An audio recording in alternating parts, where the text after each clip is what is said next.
On our next topic, we're really going to be talking about why do we need a process. And it was interesting because at the break, a lot of people were talking about how we're trying to get closer to patients, some of the very innovative ways we're looking at them. The word patient journey came up a number of times. And to really understand the gaps in the system, and I know we do a lot of work in that area, and I know a number of people do as well. And it's critical that when you're going down that road of understanding how a patient is being treated, where are the gaps, where are the challenges within a patient's journey from diagnosis of cancer through to end stage or to cure, all the ways they go through. Surprisingly, you need to think very creatively, but you need a process in place. And I always like to say when looking at a process, what is it? Is it really, a set of documents that you follow rigidly?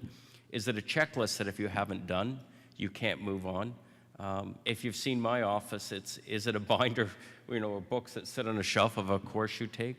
Or is it something to keep you in line and stop you from being creative? These are questions that you sort of think about all the time whenever you hear the word process or process management. You need to also turn it on its head and say, well, what would happen if you didn't have a process?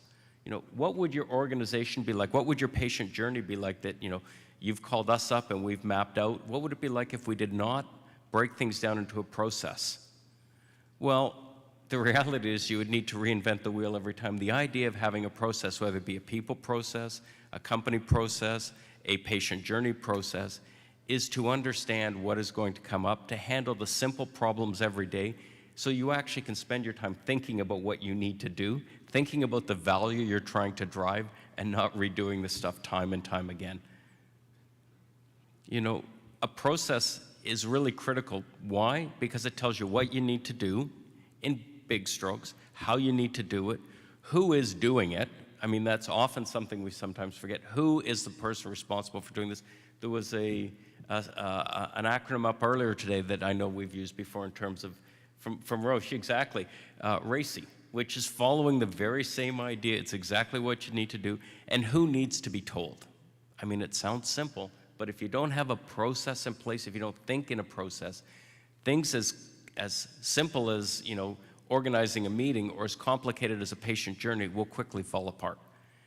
And so what I'd like to say is, a good process is really designed for nothing else, to give you more time to focus on driving the decisions and the business process.